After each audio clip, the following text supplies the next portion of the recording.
할렐루야. 6월 3일 손잡는 교회 아침밥상 묵상에 사랑하는 여러분들을 초대합니다. 오늘도 새날 주신 주님께서 가장 좋은 하나님의 타이밍을 허락하셔서 말씀하시고 당신의 그 아름다운 얼굴을 우리 삶 가운데 나타내 보이실 줄 믿습니다. 다같이 사도신경으로 신앙 고백하시겠습니다. 전능하사 천지를 만드신 하나님 아버지를 내가 믿사오며 그 외아들 우리 주 예수 그리스도를 믿사오니 이는 성령으로 잉태하사 동정녀 마리아에게 나시고 본디오 빌라도에게 고난을 받으사 십자가에 못 박혀 죽으시고 장사한 지 사흘 만에 죽은 자 가운데서 다시 살아나시며 하늘에 오르사 전능하신 하나님 우편에 앉아 계시다가 저리로서 산자와 죽은 자를 심판하러 오시리라. 성령을 믿사오며 거룩한 공예와 성도가 서로 교통하는 것과 죄를 사하여 주시는 것과 몸이 다시 사는 것과 영원히 사는 것을 믿사옵나이다. 아멘. 찬송가 357장 주 믿는 사람 일어나 찬송드립니다.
제17장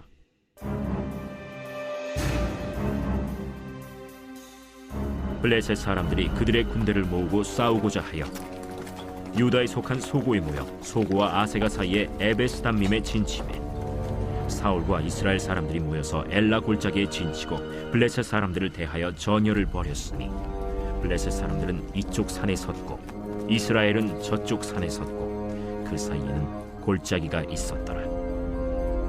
블레셋 사람들의 진영에서 싸움을 도두는 자가 왔는데 그의 이름은 골리앗이요 가드 사람이라. 그의 키는 6규빗 한 뼘이요 머리에는 노투구를 썼고 몸에는 비늘 갑옷을 입었으니 그 갑옷의 무게가 놋 5,000세겔이며 그의 다리에는 놋 각반을 쳤고 어깨 사이에는 놋 단창을 메었으니 그 창자루는 배틀채 같고 창날은 철 600세겔이며 방패든 자가 앞서 행하더라. 그가 서서 이스라엘 군대를 향하여 외쳐 이르되 너희가 어찌하여 나와서 전열을 벌였느냐? 나는 블레셋 사람이 아니며 너희는 사울의 신복이 아니냐? 너희는 한 사람을 택하여 내게로 내려보내라. 그가 나와 싸워서 나를 죽이면 우리가 너희의 종이 되겠고 만일 내게 아이가 그를 죽이면 너희가 우리의 종이 되어 우리를 섬길 것이니라. 내가 오늘 이스라엘의 군대를 모욕하였으니 사람을 보내어 나와 더불어 싸우게 하라. 사울과 온 이스라엘이 블레셋 사람의 이 말을 듣고 놀라 크게 두려워하니라. 다윗은 유다 베들레헴 에브라 사람 이세라 하는 사람의 아들이었는데 이세는 사울 당시 사람 중에 나이가 많아 늙은 사람으로서 8 아들이 있는 중 그 장성한 세 아들은 사울을 따라 싸움에 나갔으니 싸움에 나간 세 아들의 이름은 장자 엘리압이요 그 다음은 아비나답이요 셋째는 삼마며 다윗은 막내라. 장성한 세 사람은 사울을 따랐고 다윗은 사울에게로 왕래하며 베들레헴에서 그의 아버지의 양을 칠 때 그 블레셋 사람이 40일을 조석으로 나와서 몸을 나타내었더라. 이새가 그의 아들 다윗에게 이르되 지금 네 형들을 위하여 이 볶은곡식 한 에바와 이 떡 10덩이를 가지고 진영으로 속히 가서 네 형들에게 주고 이 치즈 10덩이를 가져다가 그들의 천부장에게 주고 네 형들의 안부를 살피고 증표를 가져오라. 그때 사울과 그들과 이스라엘 모든 사람들은 엘라 골짜기에서 블레셋 사람들과 싸우는 중이더라. 다윗이 아침에 일찍이 일어나서 양을 양 지키는 자에게 맡기고 이새가 명령한 대로 가지고 가서 진영에 이른즉 마침 군대가 전장에 나와서 싸우려고 고함치며 이스라엘과 블레셋 사람들이 전열을 벌이고 양군이 서로 대치하였더라. 다윗이 자기의 짐을 짐 지키는 자의 손에 맡기고 군대로 달려가서 형들에게 문안하고 그들과 함께 말할 때 마침 블레셋 사람의 싸움 도두는 가드 사람 골리앗이라 하는 자가 그 전열에서 나와서 전과 같은 말을 하매 다윗이 들으니라. 할렐루야. 오늘도 주님 안에서 평안하시고 성령 충만하시기를 주님의 이름으로 축복을 드립니다. 얼마 전에 나는 솔로다에 출연한 영철이라는 사람이 자신은 특수부대 707 출신이다 라고 말하면서 세상의 온갖 관심을 다 받고 싶은 나머지 해서는 안 되는 일을 저질렀습니다. 그것은 UFC 이종격 투기 그 챔피언인 명현만 선수에게 도발을 하였습니다. 이 영철이라는 사람은 누가 봐도 비호감형인데다가 말로는 굉장한 허세를 부리는 그런 사람이죠. 알만한 사람은 다 알 정도로 명현만 선수뿐만 아니라 이종격 투기의 몇몇의 사람들에게도 도발하면서 덤볐기도 했는데 이 영철이라는 사람은 그 생명의 위협까지 느낄 정도로 수많은 사람들의 분노를 일으키기도 했습니다. 그러나 직접적으로 도발한 이 명현만이라고 하는 이 사람은 방금 말씀드린 격투기 선수뿐만 아니라 챔피언도 몇 차례나 획득한 그런 사람이었어요. 프로 선수인데 하물며 뭘 믿고 이 사람이 싸움을 신청했는지 믿을 만한 구석은 있었을까 생각을 해보게 되죠. 우리는 알 수 없지만 영철이라고 하는 사람은 자신이 믿을 만한 구석이 있었으니까 챔피언 명현만에게 싸움을 신청한 것 아니겠습니까? 제가 생각할 때는 이 영철이라는 사람은 카메라를 의식했고 유튜브 시청자들에게 무엇을 보여주어야 한다라는 그 컨텐츠 내용을 담고자 하지 않았을까. 다른 사람들에게 자신을 관심 끌만한 것이 무엇이 있는가, 그런 것들을 믿은 것 같아요. 그래서 그 싸우는 내용은 다 보지 못했지만 올라온 기사들을 보니까 만에 하나에 대비해서 변호사도 그 현장에 참석했고요. 119 구급차, 구급대원, 그리고 의사까지 동원해서 그 싸움 현장이 치러졌다고 합니다. 결과는 어떻게 되었을까요? 싸움을 도발한 영철이라고 하는 사람은 당연히 한 대도 때리지 못하고 그 자리에 주저앉고 말았다라는 얘기가 있습니다.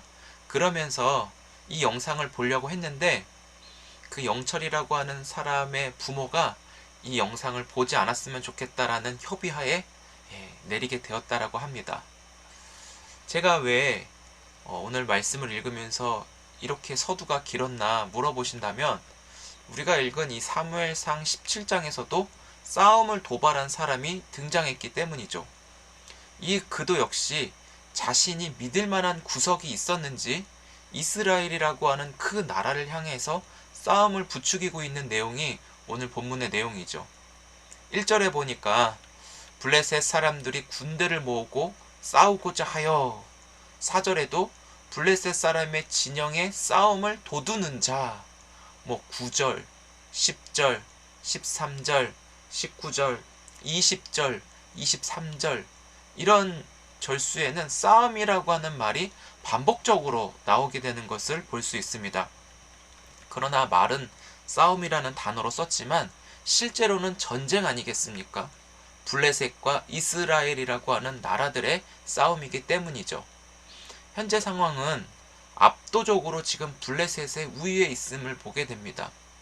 왜냐하면 이 싸움을 돋우는 자, 바꿔 말하면 이 한 사람이 싸움을 일으키고 주도하는 자라고 할 수 있는데 그가 과연 누구인지 우리 한번 17장 4절에서 7절까지 같이 한번 읽어보겠습니다.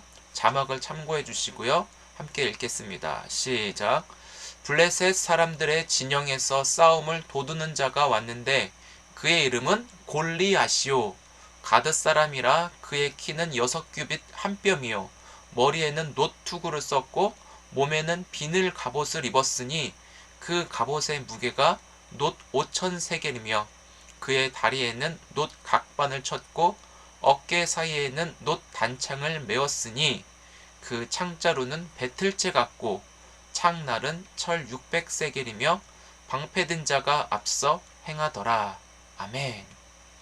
여기서 4절에 보면 골리앗이라고 하는 우리가 잘 아는 사람이 등장하죠. 이 사람의 키는 대략 한 3m 정도 된다고 해요. 환산해 보면. 그리고 이 골리앗의 몸에 착용된 갑옷과 손에 들린 이 무기도 보통 사람이라면 들고 싸움에 나갈 수 없을 정도로 굉장히 무겁고 위협감이 있습니다. 이 갑옷의 무게는 대략 한 57kg 정도 된다고 해요.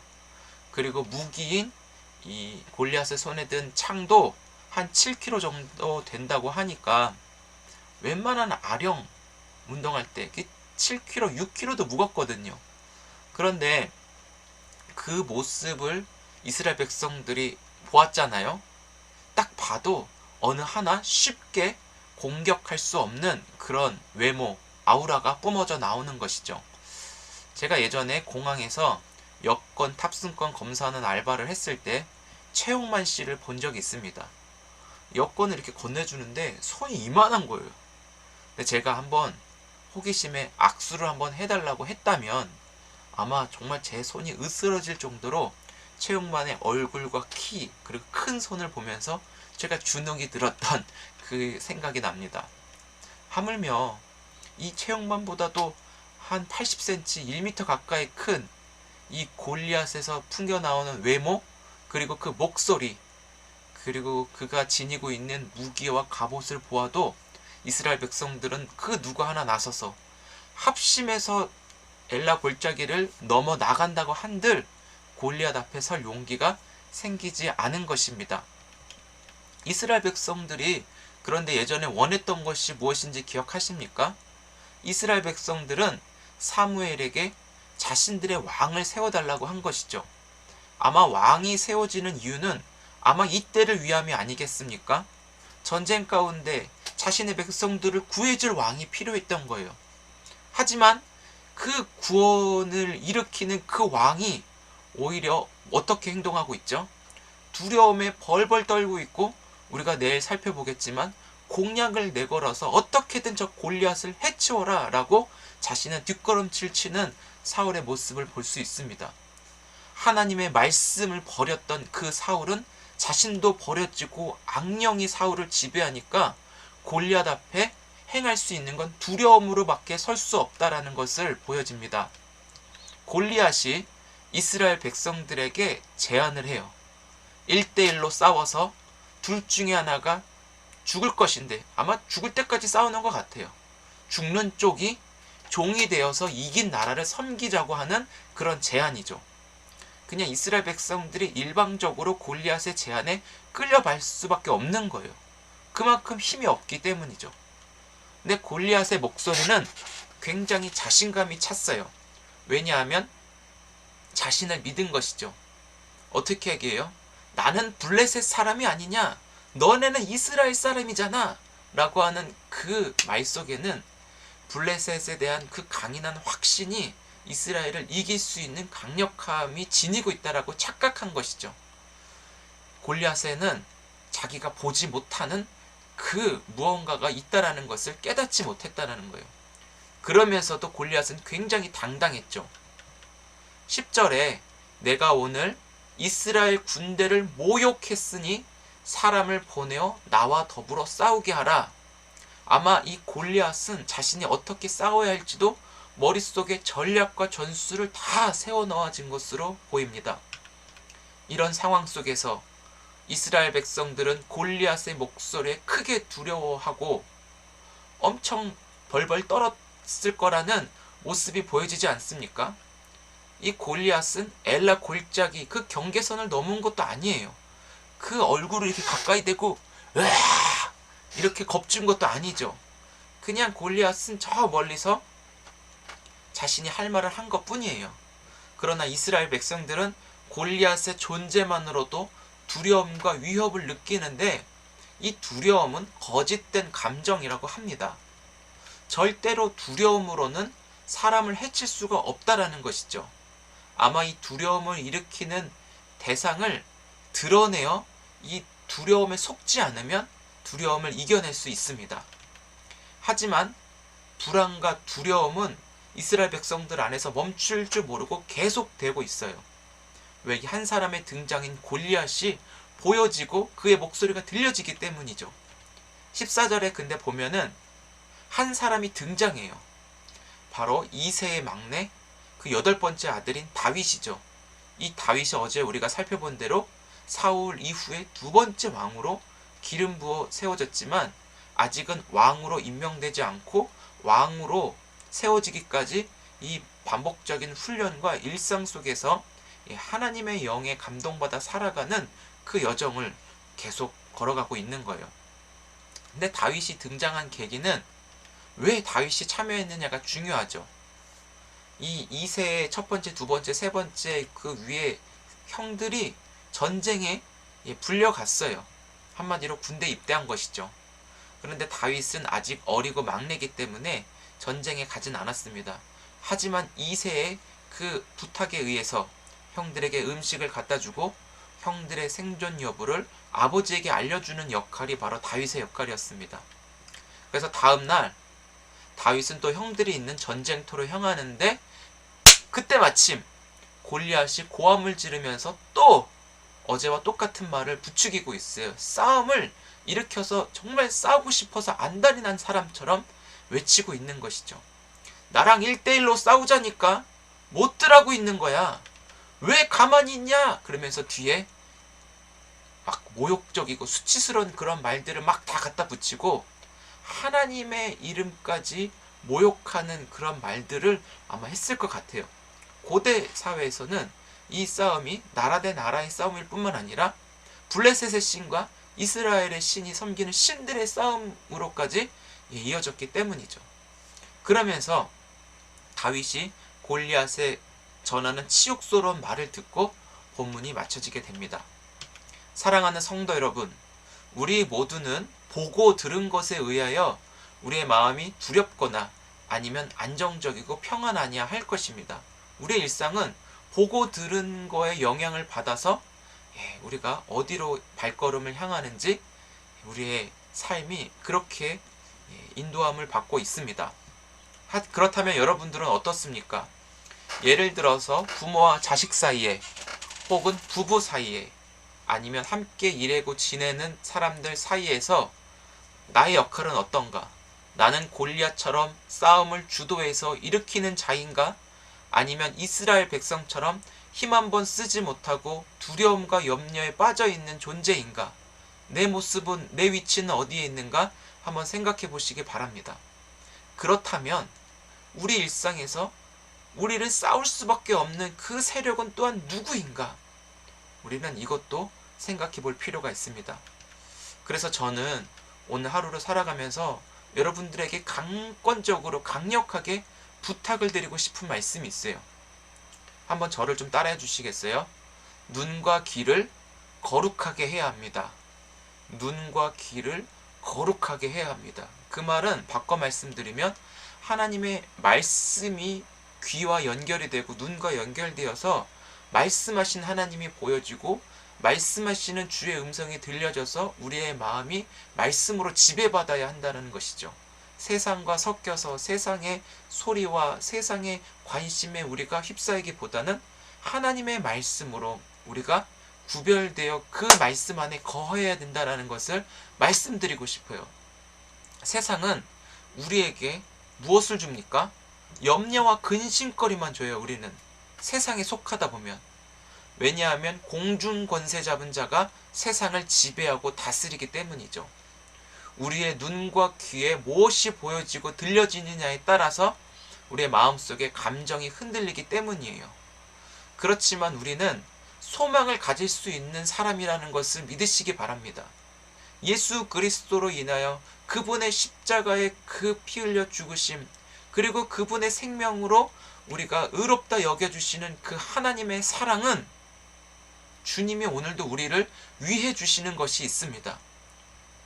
우리가 소망을 가질 수 있는 건 우리를 향하신 하나님의 완전하신 사랑, 끊을 수 없는 그 사랑에 오늘도 부어주신다는 그 은혜의 약속이 우리가 붙잡을 수 있는 유일한 소망입니다. 그래서 하나님이 우리를 위하시면 누가 우리를 대적할 수 있을까? 우리가 잘 아는 로마서 8장 31절의 말씀처럼 이 말씀이 우리 눈에 보여지고 들려져야 우리는 살아갈 수 있습니다. 사랑하는 손잡는 교회 모든 성도 여러분, 저 여러분들의 눈과 귀에 다시 한번 하나님의 말씀이 담겨지기를 축복합니다. 우리 모두는 예수 그리스도의 십자가 은혜로 아까 말씀드린 하나님의 사랑이 오늘도 부음받아서 그 어떤 세력도 하나님의 사랑인 절대로 끊어지지 않는다라고 약속하셨습니다.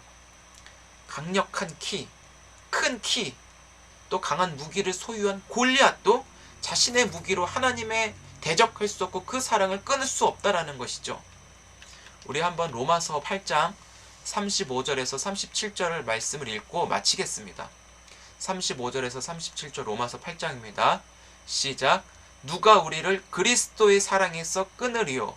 환난이나 곤고나 박해나 기근이나 적신이나 위험이나 칼이랴. 기록된 바 우리가 종일 주를 위하여 죽임을 당하게 되며 도살당할 양같이 여김을 받았나이다 함과 같으니라. 그러나 이 모든 일에 우리를 사랑하시는 이로 말미암아 우리가 넉넉히 이기느니라. 아멘.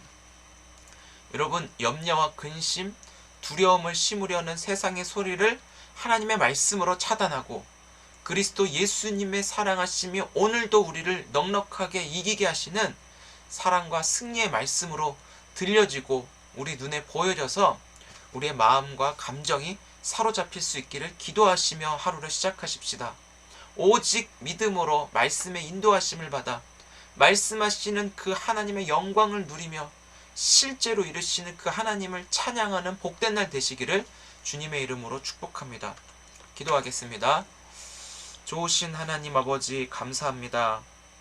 골리앗 앞에 벌벌 떨고 있는 이스라엘 백성들이 나의 모습은 아닌가 오늘 말씀을 통해 비춰봅니다. 하지만 하나님께서 아들 예수님을 통해 하나님의 그 크신 사랑을 우리 가운데 부음받으셔서 그 어떤 것도 사랑의 관계를 끊지 못하도록 주님은 오늘도 우리에게 은혜를 주셔서 감사합니다. 하나님, 세상은 우리에게 줄 수 있는 것이 염려와 두려움뿐인데 하나님이 주신 것들을 받아 누림으로 세상에 속하지 않고 그리스도 예수 안에 속하여 말씀이 믿어지고 그 인도하심을 기쁘게 따라갈 수 있도록 우리 모두를 축복하여 주옵소서. 염려와 근심, 두려움에서 벗어날 수 있도록 하나님의 더 강력하고 크신 사랑과 약속이 우리 안에 더 붙잡을 수 있고 내면의 동기가 힘을 일으켜 하나님의 그 일하심을 전적으로 따를 수 있고 믿을 수 있도록 우리 안에서 역사하여 주옵소서. 주님, 아직도 두려움에 사로잡히고 이 땅 가운데 보여지지 않는 그 하나님을 우리가 보지 못해서 고통과 염려 속에 있습니까? 하나님의 말씀을 통해 당신의 그 아름다움을 보게 하셔서 우리가 평안과 안정은 오직 예수 그리스도 삼위 하나님 안에만 있다는 것을 고백하며 오늘도 주님의 손을 붙잡고 동행하는 축복으로 하루를 살아갈 수 있게 도와주옵소서. 감사하고 예수님의 이름으로 기도드립니다. 아멘. 주님 가르쳐주신 기도로 예배 마칩니다. 하늘에 계신 우리 아버지여, 이름이 거룩히 여김을 받으시오며 나라의 임하옵시며 뜻이 하늘에서 이루어진 것 같이 땅에서도 이루어지이다. 오늘날 우리에게 일용할 양식을 주옵시고 우리가 우리에게 죄 지은 자를 사하여 준 것 같이 우리의 죄를 사하여 주옵시고 우리를 시험에 들게 하지 마옵시고 다만 악에서 구하옵소서. 대개 나라와 권세와 영광의 아버지께 영원히 있사옵나이다. 아멘. 네, 감사합니다. 오늘도 주님 안에서 많이 사랑하고 축복합니다. 무더운 날씨 건강 유의하시고 특별히 오늘 기도하는 밤입니다. 함께 기도하면서 오늘 밤에도 하나님의 그 크신 사랑이 우리 가운데 부어지고 그 어떤 것도 우리를 끊을 수 없는 하나님의 사랑에 덧입는 기도 시간이 되면 어떨까요? 여러분들과 같이 기도하고 싶습니다. 기도 제목도 올려주셔서 함께 기도하는 은혜도 누릴 수 있기 바랍니다. 우리 9시에 뵙겠습니다.